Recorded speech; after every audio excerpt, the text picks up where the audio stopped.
आज की कहानी है एक ज़ेन कसाई। संसार में कुछ भी अपवित्र नहीं है, संसार में कुछ भी पवित्र नहीं है। संसार तटस्थ है। अब यह आप पर निर्भर करता है कि आप इसे क्या बनाना चाहते हैं।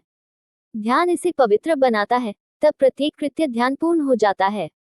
मुझे जापान के एक कसाई की याद आती है जिसे एक महान गुरु माना जाता था और वह एक कसाई था। वह दिन भर पशुओं को काटता और मांस बेचता रहा, वह उसका व्यवसाय था। एक बौद्ध विद्वान को विश्वास नहीं हो रहा था कि इस व्यक्ति को संत समझा गया था। वह तो बस एक विद्वान थे। वह कसाई के पास गया और बोला, ये बिल्कुल पागलपन की बात है। वे कौन लोग हैं जो सोचते हैं कि आप संत हैं? एक कसाई संत कैसे हो सकता है? कसाई हंसा। उन्होंने उत्तर दिया, केवल ध्यान को कसाई खाने में मिलाने से। जब मैं किसी जानवर को काट रहा होता हूँ तो मुझे क्रोध नहीं आता, मैं घृणा नहीं करता। मैं प्रेम से भरा हूँ, मैं करुणा से भरा हूँ। मुझे बड़ी आशा है कि अगली बार वह मनुष्य योनि में जन्म लेगा, शायद वह बुद्ध बन जाएगा। मैं अपने सभी आशीर्वादों से उसे इस जेल से रिहा करके एक नई यात्रा पर भेज रहा हूँ। और इसके अलावा, मेरे पिता कसाई थे, मेरे पूर्वज कसाई थे, और मैं एक गरीब कसाई हूँ। मैंने कभी किसी को नहीं बताया कि मैं संत हूँ। अगर लोग ऐसा सोचते हैं, तो यह उनका व्यवसाय है। आपको जाकर उनसे बहस करनी चाहिए। जहां तक मेरा सवाल है, मैं अपने पेशे से पूरी तरह संतुष्ट हूं क्योंकि आप जो भी करते हैं, सवाल यह नहीं है कि आप क्या कर रहे हैं, बल्कि सवाल यह है कि आप इसे कैसे कर रहे हैं। सवाल कृत्य का नहीं है, प्रश्न उस चेतना का है जिसके साथ कार्य किया जा रहा है। हाँ, मैं जानवरों को मार रहा हूँ, लेकिन मुझे पता है कि वे वैसे भी मारे जाएंगे। अगर मैं उन्हें नहीं मार रहा हूं तो कोई और उन्हें मार डालेगा, और वह उन्हें इतने प्रेम से, इतनी करुणा से नहीं मारेगा। मैं ये पेशा कैसे छोड़ सकता हूँ? ये जानवर मारे जाने वाले हैं।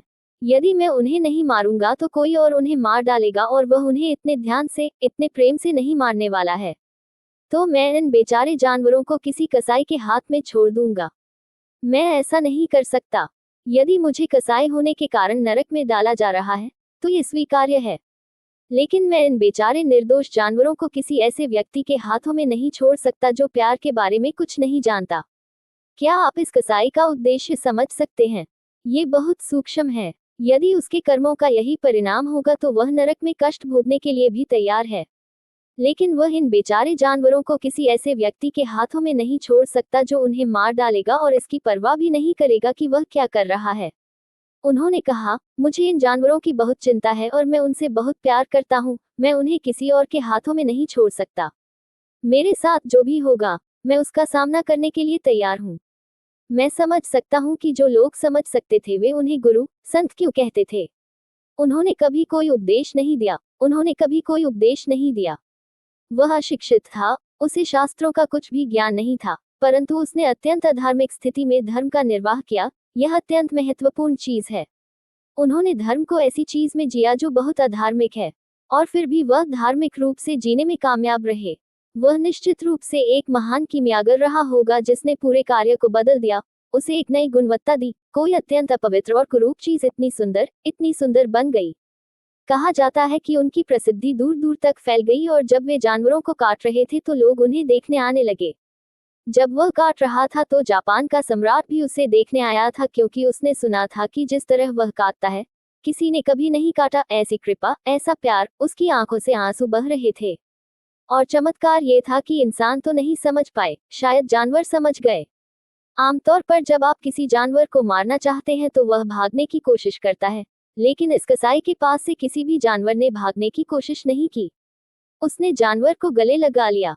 जानवर किसी चीज से बंधा हुआ नहीं था, किसी भी चीज से बंधा हुआ था। वह पूर्णतः स्वतंत्र था। ऐसा लगता था जैसे वह अंदर ही अंदर इस आदमी के हाथों मरना चाहता था।